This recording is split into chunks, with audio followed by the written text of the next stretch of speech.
Good afternoon, all dear students. Today we are going to discuss about uh, sectors of the Indian economy. Economics chapter 2, sector of the Indian economy. इसका second part देखो, comparing the three sectors. मैं first class में तुम लोग को बताया था, जिसमें प्राइमरी सेक्टर, सेकेंडरी सेक्टर और tertiary sector, three different types of sectors को इमेजिन किया जाता है। प्राइमरी इकोनॉमिक एक्टिविटीज़ का साथ, सेकेंडरी इकोनॉमिक एक्टिविटीज़ का साथ और टर्शियरी इकोनॉमिक एक्टिविटीज़ का साथ। इसका जो फॉर्मेशन है सेम फॉर्मेशन से। तो किसको बोला जाता है primary economic activities, what is secondary economic activities, what is tertiary economic activities. अब देखो, कंपेयरिंग द थ्री सेक्टर्स को डिफरेंट टाइप्स ऑफ कंपैरिजन, अलग अलग टाइप्स में किस तरह से कंपेयर किया गया है three different types of economic activities को, वो जगह डिस्कस किया जा रहा है। The various production activities in the primary, secondary and tertiary sectors produced a very large number of goods and services. Primary economic activities, secondary economic activities and tertiary economic activities जो है, वहाँ से क्या होता है, very large number of goods और services produce किया जाता है। Also the three sectors have a large numbers of people working in them to produce this goods and services. जो थ्री डिफरेंट सेक्टर्स है इकोनॉमिक एक्टिविटीज़ का, three large sectors है, वहाँ से क्या होता है, अलग अलग इकोनॉमिक एक्टिविटीज़ को देखो, गुड्स एंड गुड प्रोड्यूस किया जाता है और सर्विसेज प्रोड्यूस किया जाता है, goods and services. The next, तुम फर्स्ट क्लास में तुम लोग के डायग्राम में बताया था किस तरह से सर्विसेज प्रोवाइड किया जा रहा है डिफरेंट क्लास में। The next step therefore is the see how much goods and services are produced and how many people work in each sector। इस तरह से बहुत सारा अलग अलग different types of goods and services produce किया जा रहा है और अलग अलग पीपल डिफरेंट सेक्टर्स में किस तरह से काम कर रहा है, ये जगह डिस्कस किया गया था। In an economy, there could be one or more sectors which are dominated in terms of the total productions and employment, while other sectors are relatively small in size. किस तरह से इकोनॉमी जो है, economy में क्या होता है, dominant in terms of the total production and employment. जो प्रोडक्शन है, एम्प्लॉयमेंट जो है, वो किस तरह से ग्रो हो रहा है, किसमें, इकोनॉमी में। How do you can count the various goods and services we know total production in this sector. किस तरह से various goods and services different sectors में, प्राइमरी सेक्टर्स में, सेकेंडरी सेक्टर्स में एंड टर्शियरी सेक्टर्स में develop हो रहा है, उसका प्रोडक्शन हो रहा है। Why so many thousands of goods and services produced, कितना गुड्स एंड सर्विसेज प्रोड्यूस किया जा रहा है, we might think is an impossible task.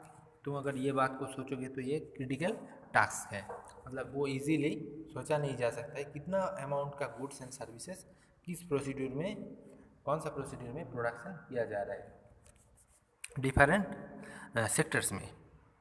You might write the thing so to go around the problems economic suggestion, economist जो है वो इसका suggestion दिया है कि goods and services should be use rather than the editing for the actual members.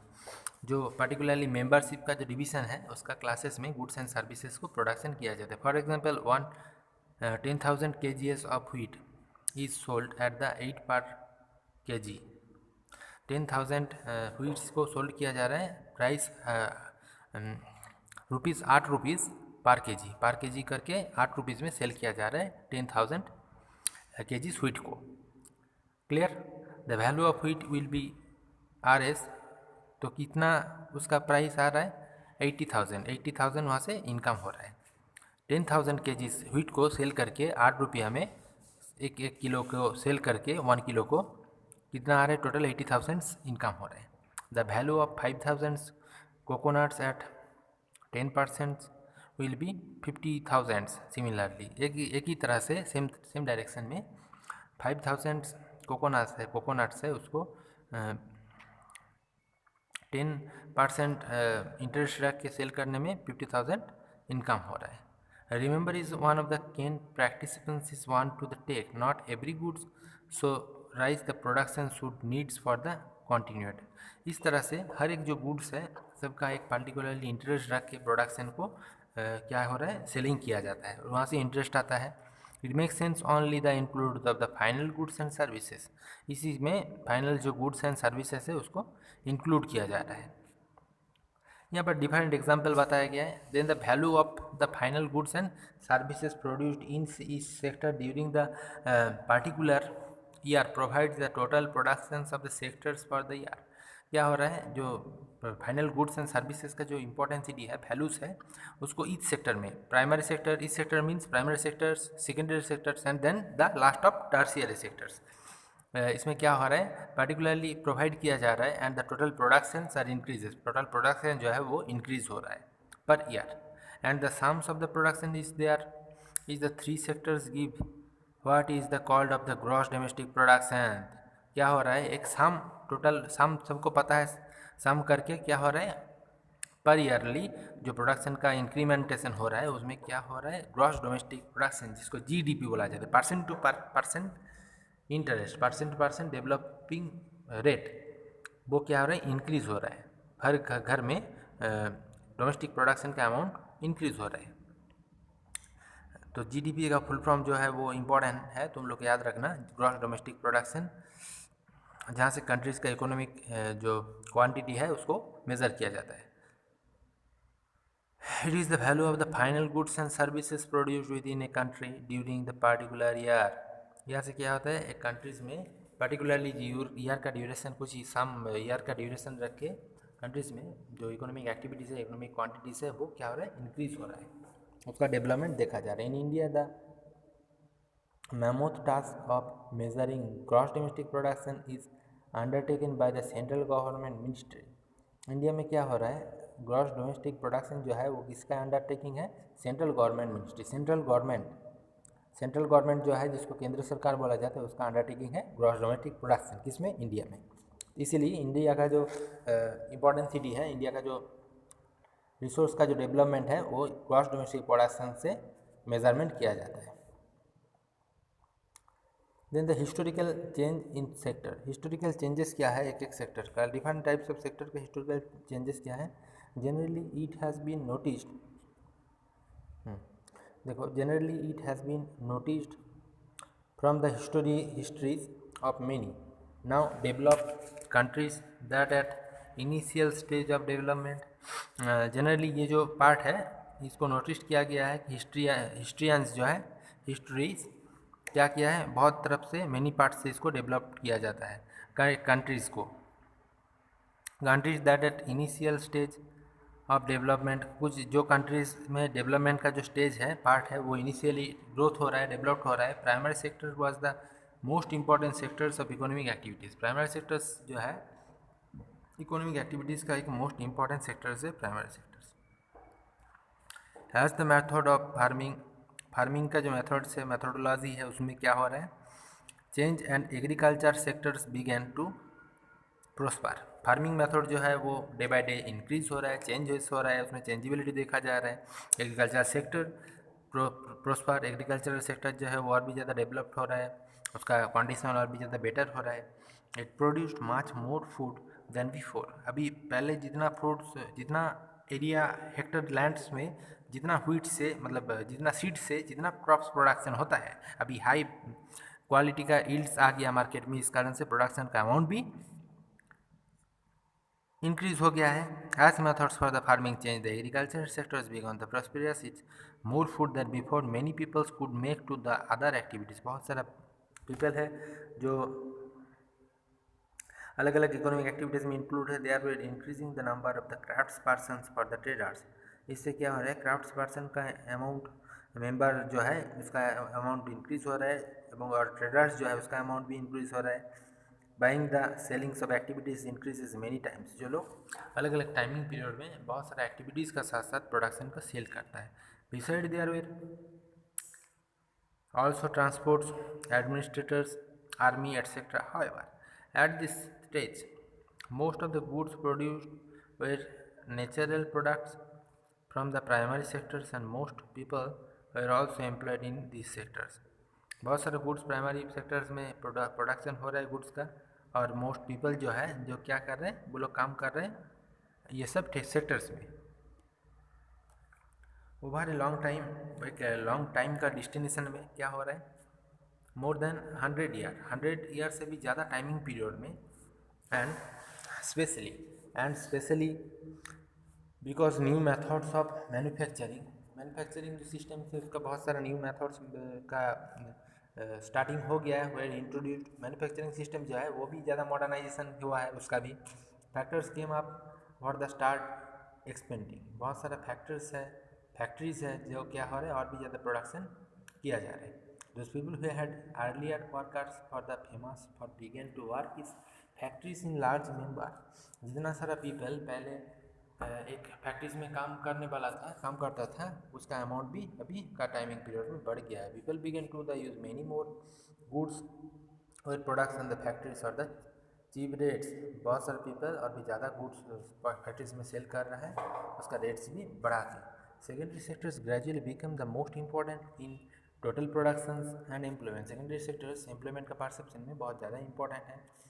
Hence, over time, shift and taken places these methods.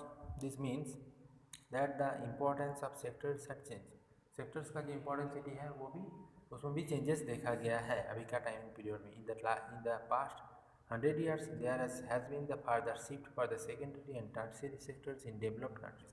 100 years में क्या हुआ है हमारे कंट्रीज में सेकेंडरी एंड टर्शियरी सेक्टर्स का डेवलपमेंट देखा गया। दिस सब services sectors has become the most important in terms the total production. इससे क्या हो रहा है, टोटल प्रोडक्शन जो है ग्रॉस डोमेस्टिक प्रोडक्शन इंक्रीज हो रहा है, देन उसके साथ परसेप्शनली लिंक में टोटल जो कंट्रीज का प्रोडक्शन है वो भी अमाउंट इंक्रीज हो रहा है। Most of the working people are also employed in the services, बहुत सारा वर्किंग पीपल जो है और भी ज़्यादा सर्विसेज पर्पस एम्प्लॉयड हो रहा है सर्विस से related.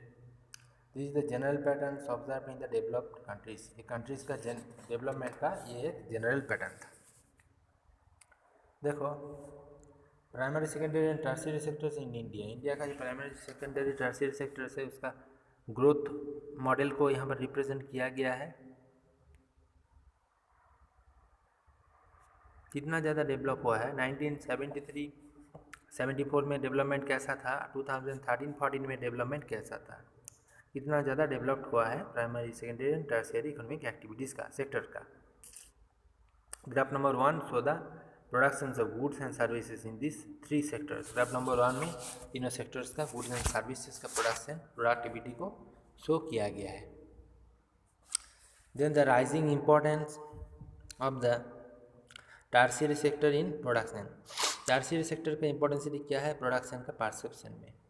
Over the 40 years between 1973 to 74 and 2013-14 while the productions in all the 3 sectors has increases, production जो है वो 3 सेक्टर्स में इंक्रीज हुआ है। It has the increased the most in the tertiary sector. इसका इंक्रीमेंटेशन सबसे ज़्यादा देखा गया है टर्शियरी सेक्टर में। As a result in the year of 2013-14 the tertiary sector has emerged as the largest producing sector in India.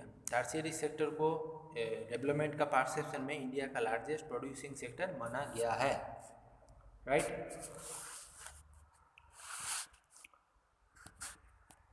उससे related explain किया गया। Then the where are the most of the people employed, कैसे सबसे ज़्यादा people जो है इतना ज़्यादा एम्प्लॉयमेंट कैसे हुआ, एम्प्लॉयड कैसे हुआ, कौन सा प्रोसीड्यूर की वजह से पॉपुलेशन का एम्प्लॉय जो है और भी ज़्यादा हो गया।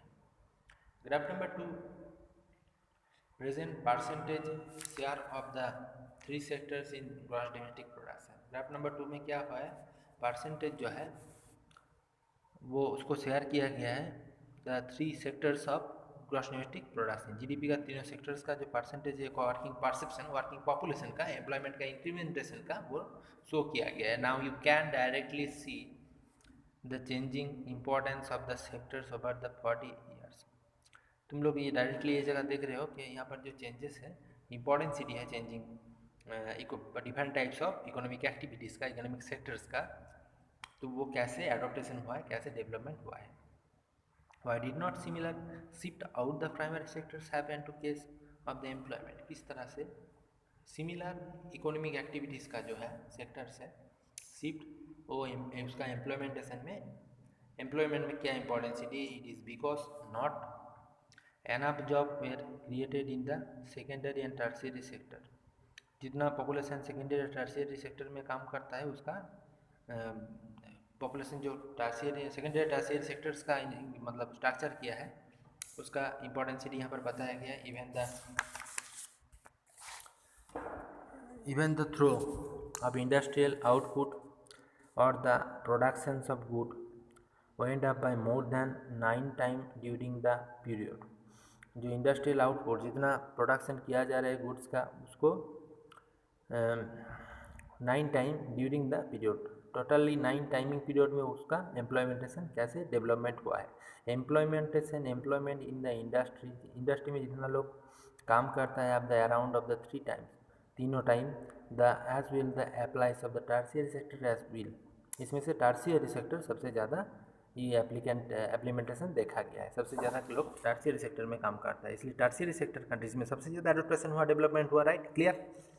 while productions in the services sectors rose by the 14 times। इसका प्रोडक्शन देश में 14 टाइम्स देखा जाता है।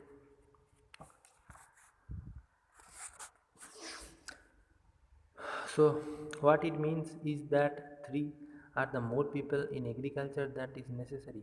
ज़्यादा से ज़्यादा पीपल क्यों, किस कारण से एग्रीकल्चर में काम करता है, एग्रीकल्चरल सेक्टर में काम करता है, उसका नेसेसिटी क्या है। So even if you move a few people तो पीपल आउट, देखो so even if you move, तुम लोग देखे हो कि कुछ पीपल जो है वो इस एग्रीकल्चरल सेक्टर से बाहर है, production will not be affected, इससे प्रोडक्शन का कुछ अफेक्टेड नहीं हो रहा है।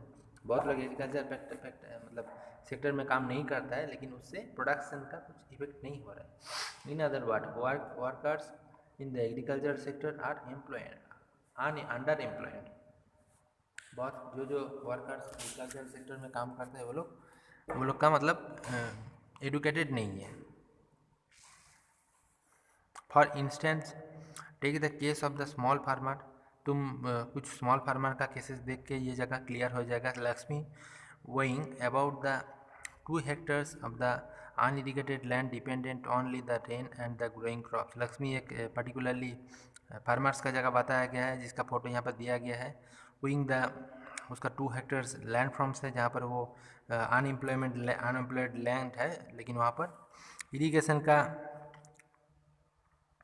थ्रो क्या करता है, वो लैंड में एग्रीकल्चर करता है। इरिगेशन का फैसिलिटी नहीं, सॉरी, रेन वाटर का बेसिक्स में वो वहाँ पर कल्टीवेशन करता है। Jowar and arhar all 5 members of the like jowar and arhar all 5 members are family work in the plot through the year. 2 और भी 5 मेंबर जो है वहाँ पर प्लॉट बनाया है। वाई, किस कारण से। What are the ownerships of the go work, उसका काम करने का परसेप्शन क्या है। ऑल बार यहाँ पर डिस्कस किया गया।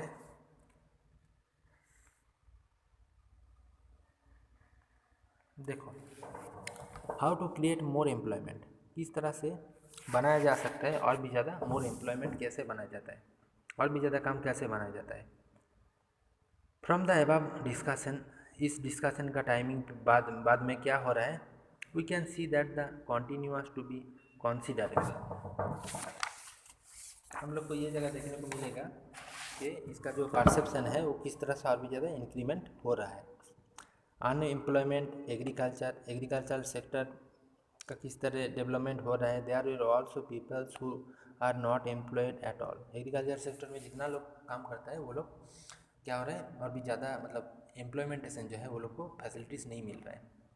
इन order to what increase the employment of people, कौन कौन सा प्रोसीड्यूर में पॉपुलेशन का एम्प्लॉयमेंट और भी ज़्यादा इंक्रीज हो सकता है। Let us look at the same of the दिन, यहाँ पर सेम कंडीशन देखा जा रहा है। Take the case of Lakshmi का जो स्टोरी तुम लोग को बताया किस तरह से वो पर्टिकुलरली उसका जो 2 हेक्टेयर्स लैंड्स है वहाँ पर एग्रीकल्चर करके और वहाँ पर उस जगह में किस तरह से कल्टीवेशन का क्या हुआ, डेवलपमेंट किया। कल्टीवेशन का डेवलपमेंट मीन्स क्रॉपिंग पैटर्न जो है उसका भी डेवलपमेंट, एग्रीकल्चर का डेवलपमेंट, उस जगह में जो लैंड फॉर्म्स है लैंड फॉर्म्स को यूज़ करके एग्रीकल्चरल सेक्टर्स में किस तरह से डेवलपमेंट किया गया है। Clear.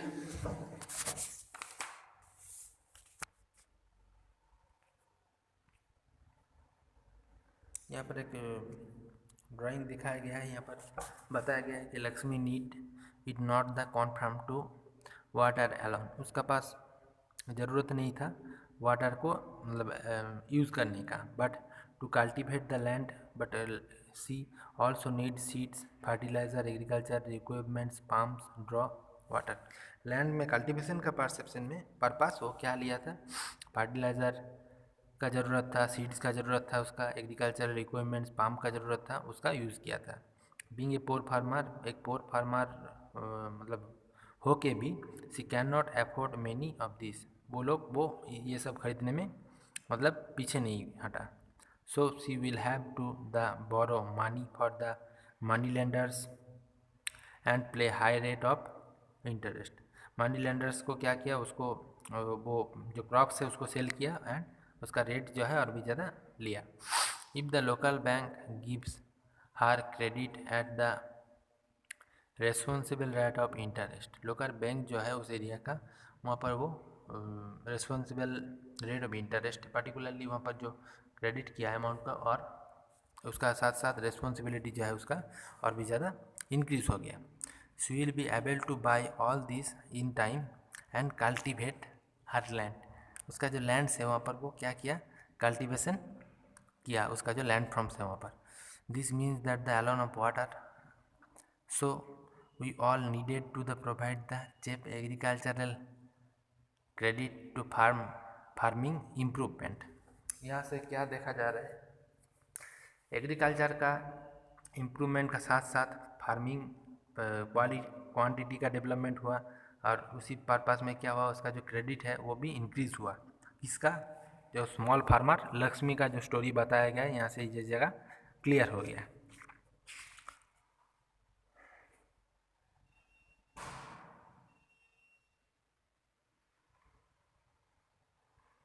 We must realise that the sum, then उसके बाद देखो, we must realise that the sum of the suggestions discuss above we take the long time of implement जो फैसिलिटीज़ है उसका जो लॉन्ग टाइमिंग पीरियड है, वहाँ से एक सजेशन क्लियर हो रहा है। बताया जाता है कि फॉर द शॉर्ट टाइमिंग में we need some quick measures.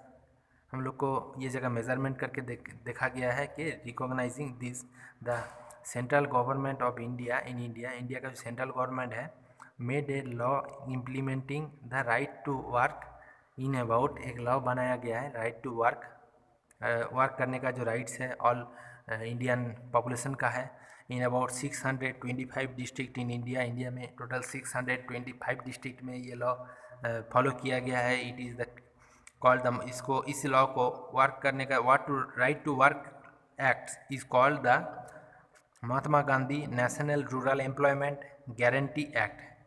Right to work act को क्या बोला जाता है, उसका डिफरेंट नेम क्या है, Mahatma Gandhi national rural employment guarantee act 2005, जो इंडिया का टोटल 625 डिस्ट्रिक्ट में फॉलो किया गया है।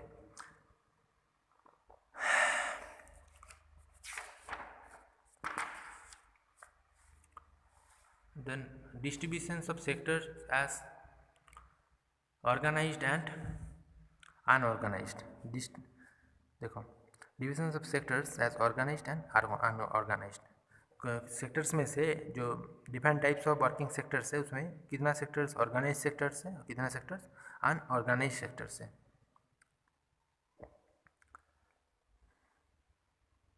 Let us examine another way of classifying activities in the economy. Indian economy में इकोनॉमिक एक्टिविटीज़ में जो क्लासिफिकेशन किया गया है उसका डेवलपमेंट का परसेप्शन में, this book at way the peoples are employed, कितना पीपल यहाँ पर एम्प्लॉयड है, कितना पीपल अनएम्प्लॉयड है, what their conditions of work, उसका अलग अलग डिफरेंट पीपल का, डिफरेंट क्लासेस पीपल का वर्क करने का जो कंडीशन है परसेप्शन है वो कैसे डेवलप्ड हुआ है।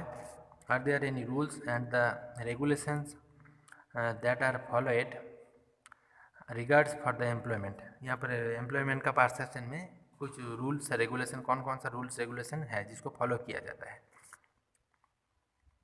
Kanta work in the organised sector, Kanta जो है वो वर्क ऑर्गेनाइज्ड सेक्टर में काम करता है। Organised sectors covers those enterprises और places of work where the terms of the employment are regular, therefore organise sectors क्या है, जहाँ पर रेगुलरिटी के साथ वहाँ पर एम्प्लॉयमेंट किया जाता है।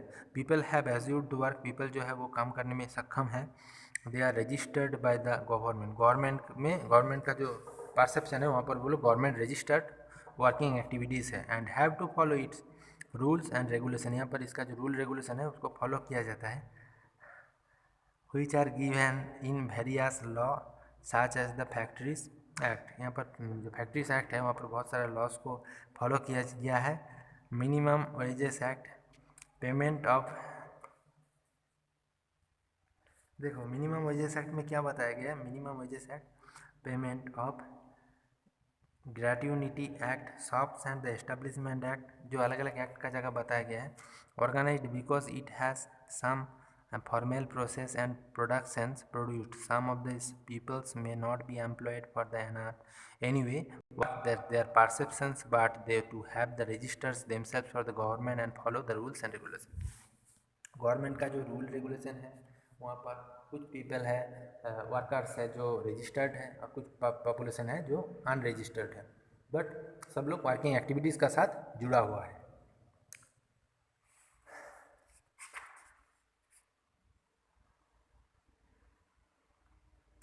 देन उसके बाद देखो कॉमल का जगह बताया गया है। In constant casual work in the unorganise sector, casual जो है अनऑर्गेनाइज सेक्टर में काम करता है।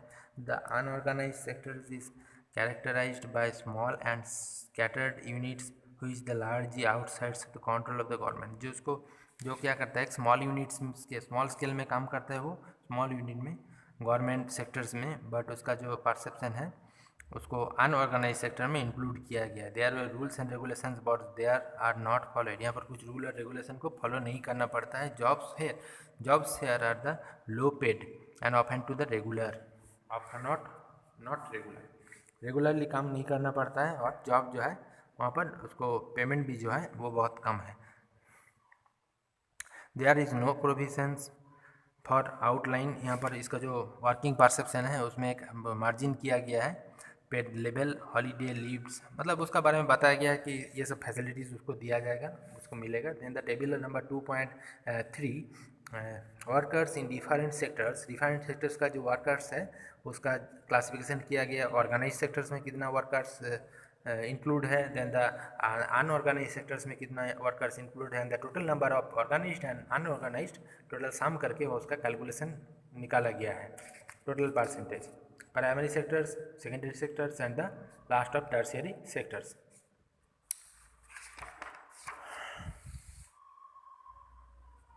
यहाँ पर इस डायग्राम में बताया गया है वो primary secondary and tertiary sector की जगह। Then the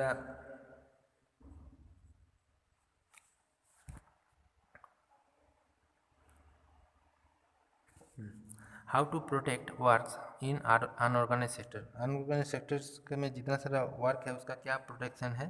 the unorganised sectors offers job that are the most sought after, वहाँ पर देखो जितना सारा अनऑर्गेनाइज सेक्टर्स हैं वहाँ पर जो जॉब दिया जाता है उसको क्या किया जाता है, पर्टिकुलरली उसका परसेप्शन नहीं रहता है, but the employment opportunity is not the organise sectors for the expanding very slowly. Organise sector में जिस तरह से काम किया जाता है, अनऑर्गेनाइज सेक्टर्स में काम करने का जो टाइप्स है वर्क करने का वो डिफरेंट टाइप्स का है।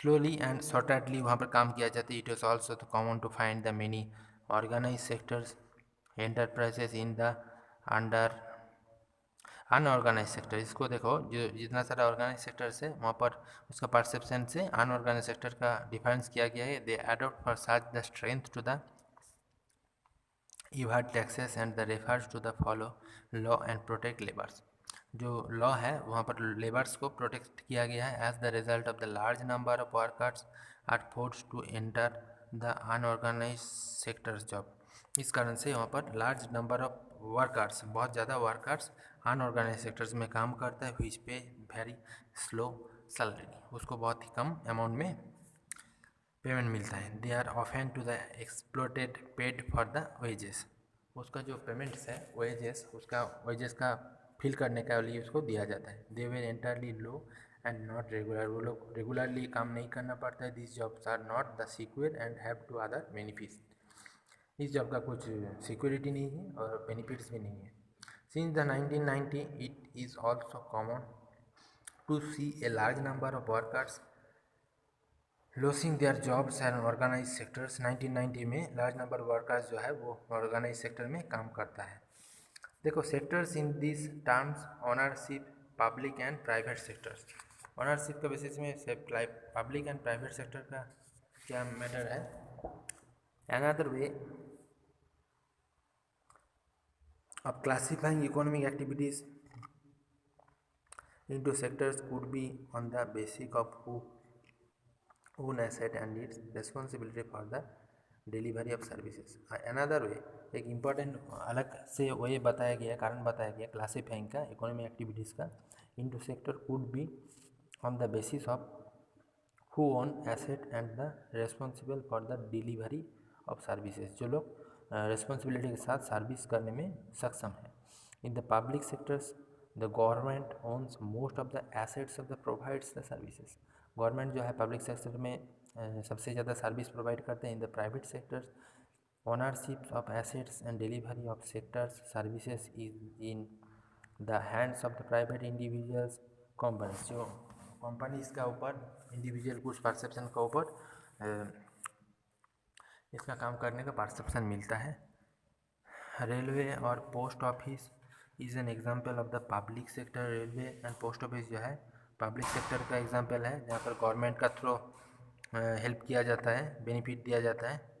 Tata iron and steel company limited, TISCO, Reliance industrial limited private sector, ये सब जो है TISCO and RIL Reliance industrial limited, ये सब प्राइवेट सेक्टर का जगह बताया गया। Activities in the private sector are guided by the motive to earn profits.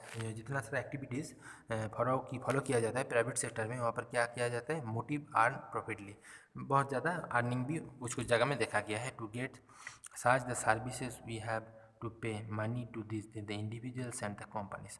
Services का बेसिस में कुछ कुछ कंपनीज है जहाँ पर मनी प्रोवाइड किया जाता है सर्विसेज के बाद। The purposes of the public sector is not just for the earn profits. Public sector जो है वहाँ पर पर्टिकुलरली देखो प्रॉफिट्स का लिए जो है वो गवर्नमेंट का थ्रू दिया जाता है। Government raises money through taxes and other way meet expenses the services rendered by it. Government जो है वो टैक्स कलेक्ट करने के बाद इस सर्विस को प्रोवाइड करता है। वहाँ पर जितना पब्लिक सेक्टर में पॉपुलेशन काम करता है उसको उसका बेसिक्स में उसका हिसाब से पेमेंट दिया जाता है गवर्नमेंट का through. Modern day government spend on a whole range of activities. अभी का टाइमिंग पीरियड में गवर्नमेंट का एक इम्पॉर्टेंसी है, बहुत सारे एक्टिविटीज़ का परसेप्शन है। व्हाट आर द एक्टिविटीज़, क्या है activities, what do government spend on such activities. Government क्या क्या एक्टिविटीज़ को मतलब परसेप्शन को तुला है। There are several things by the society of which the private sector will not be provide at the responsible cost. जितना सारा private sector है जहाँ पर रिस्पॉन्सिबिलिटी के साथ कॉस्ट नहीं दिया जाता है।